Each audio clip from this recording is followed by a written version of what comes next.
Yes, The people, figure as today they is hot, now it don't happen. 4,000. True some they come as small. This small they come Mac Guinea. He don't scatter table no. He said the Bvas is working, but Inec they get human manipulation. That means he said on that day, February 25th, Inec not get any technical glitches, but na human manipulation na scatter Inec server that day. Man, not talk too much, just dey share this because this is an intelligent interview, and this mark Guinea don give us say we fit get a credible election. Just dey hit this like button, make all obedient family make dem see this video, make we expose this video give dem, share am and comment your opinion after you watch am finish.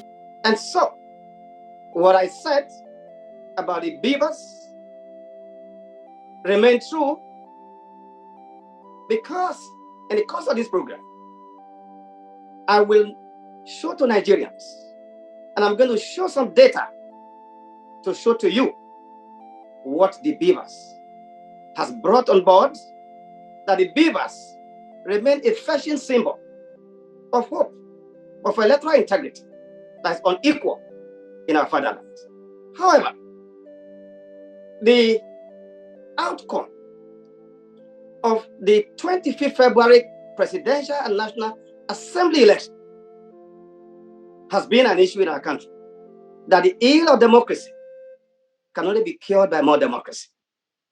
With respect to the Bvas, I have this to say, that the Bvas, as I said, and I will repeat and reiterate here, that the Bvas function, the Bvas delivered, the Bvas won, because, and I want your station to put out a table to show that from Abia State down to Zamfara, I'm currently carrying out a review of so many things that have happened.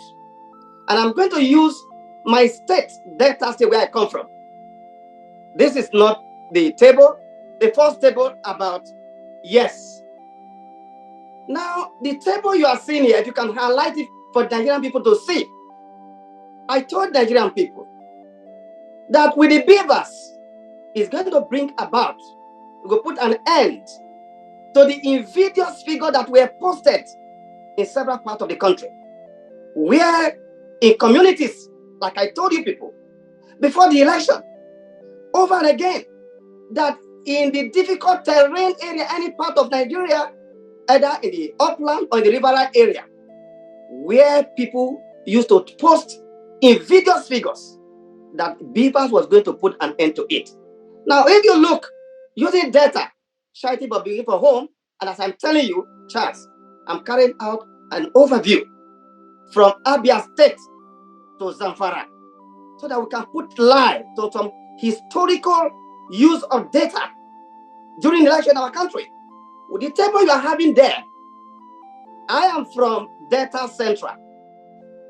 We have 3 senatorial districts in Delta. And I decided to bring out some preliminary figures that I'm still looking at to show to the whole world what Bvas has done for integrity of the votes, the number of accreditation. You will see that from 2011, if you look at the figure posted there in 2011, you will see the number that are posted in that particular table that you are looking at. In 2011, Ethiopia West, I am from Amanroboman, so I'm using my own area to show that what is unacceptable in my area is also unacceptable in any part of data, ditto across the country. And that's why I'm doing that review. And I'm going to bring out data so that we can bring sanity to our electoral process. Now, if you look at that table, Charles, in 2011, Ethiopia West will post 17,335. It cannot. That's another central district I've taken each from each of the international districts. They posted 14,360. Warri Southwest posted 50,933. You will check the rerun of 2011, you see the figures. You check out of 2015, you see the figures. They keep increasing because we are in a country where if you become a House of Assembly member, you are a governor, suddenly in the next voter registration, the number of registrators in your figure will now balloon. because they were rigging elections. Now, this is what Bvas have done. In 2019, the last election just conducted.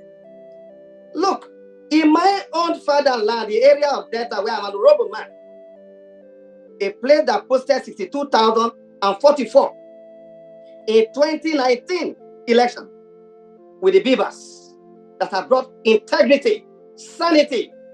The figure today is now 4,403. Similarly, and there's a big question mark with respect to Ika Northeast. There are things going on there. That posted 67,000 plus in 2019.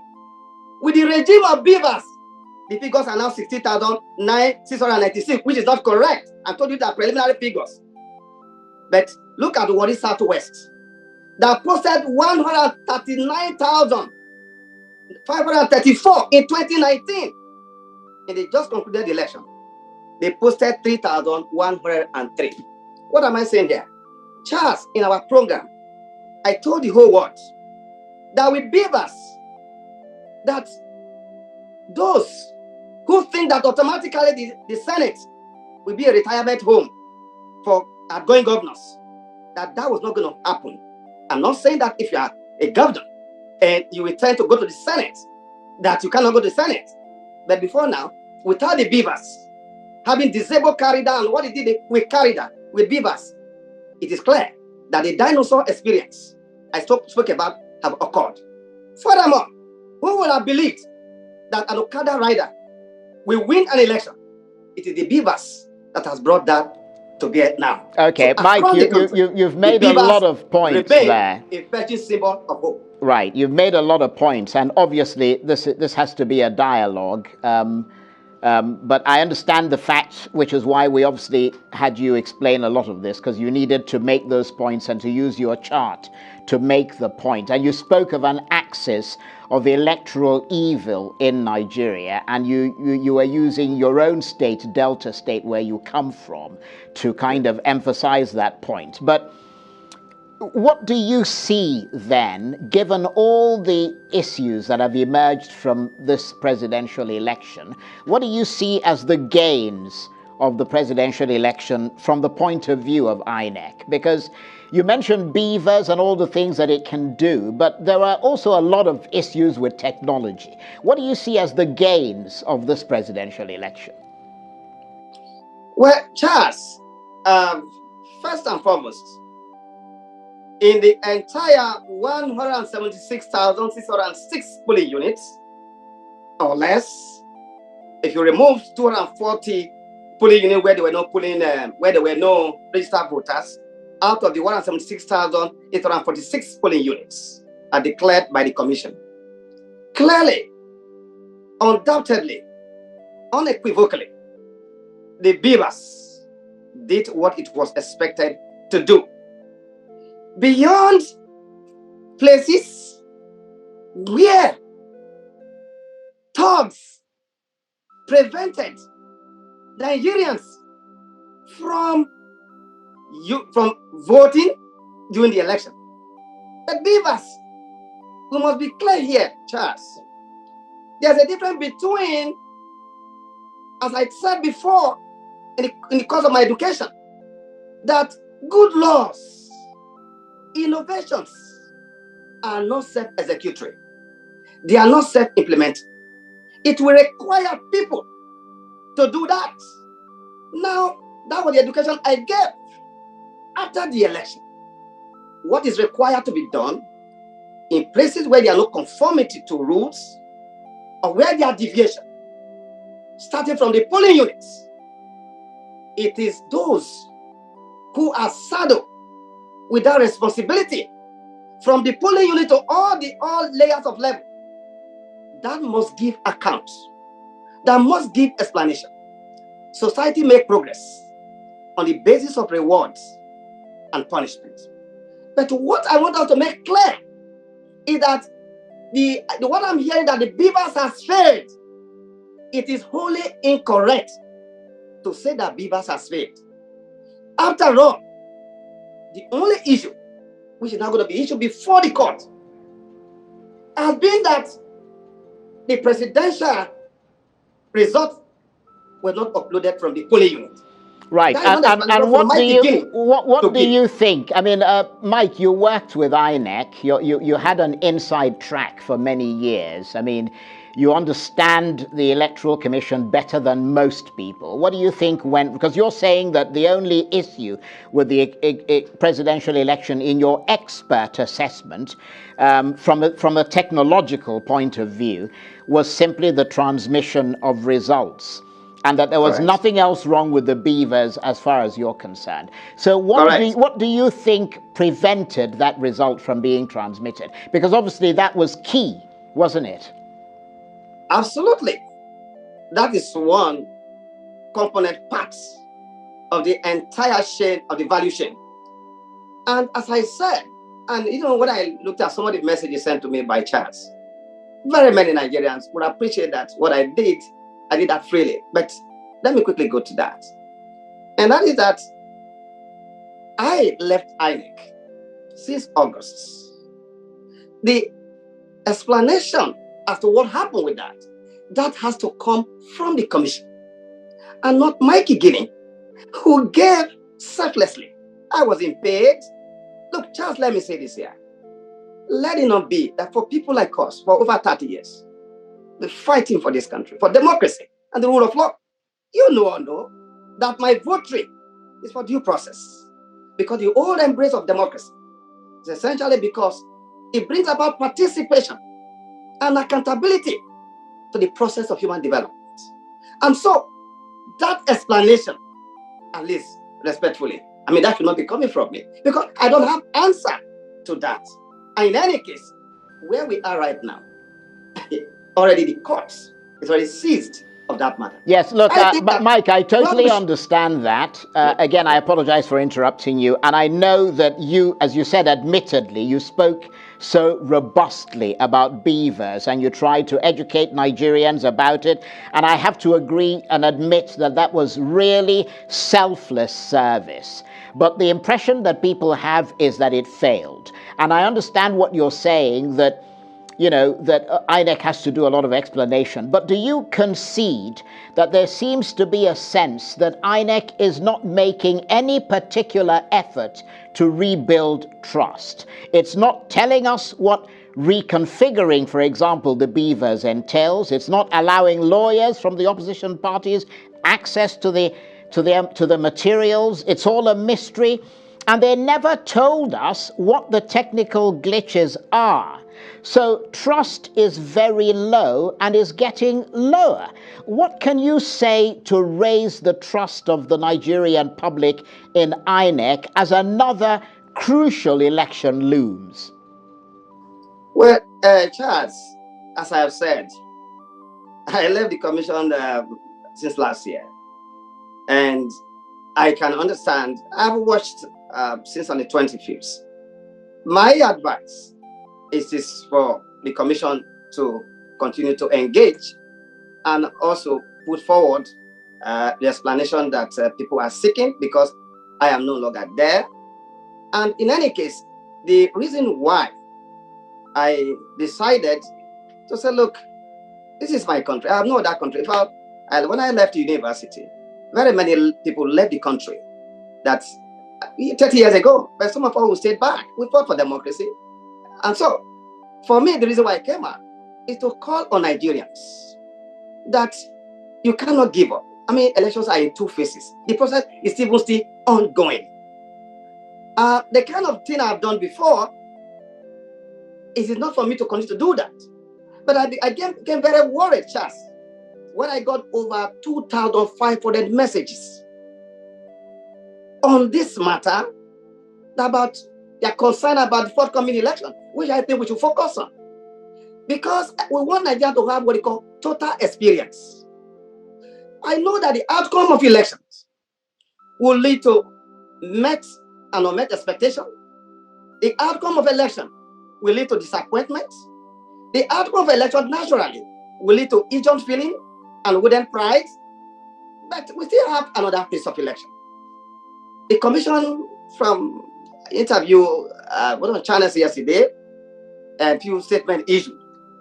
All I need to say, from what I know about the system, before I left, which is what I think should be in place, and is in place, is that come March 18, I call on the people of Nigeria that the Bvas is still there. If not for the Bvas, some of the celebrations you are seeing around today, it would not have happened. Charles, the forthcoming election is going to be more challenging. I must say this to you here. In your last program, I put forward, you see, a stone scene coming should not blind the eye. I put up a table about what will happen before the presidential election. Today, tonight, I'm also going to put forward before Nigerians so that I'm well understood, well ahead, that for the governorship and state house of assembly election, it's going to be more challenging. On security, security have to do more than double its efforts, because I could see the operational order of the Inspector General of Police, theoretically, on paper, very fantastic. But in terms of implementation, I'm not too sure that the IG, from the much I know of what he has done in the past, and the ingenuity that I put on the operational order, that will be satisfied with what happened with respect to security. Why? Right. You have three layers. You have three layers. Very briefly, Mike, because we're almost out of time. All right. You have three layers of security. How do you explain that the first layer, second layer, the inner layer where you don't have armed men that they could come in to stop that? We need to review whether we should not have security men who themselves will be in danger, where you have them not armed and you not have talk coming in there. That's number one. On the table, you can put out that table here.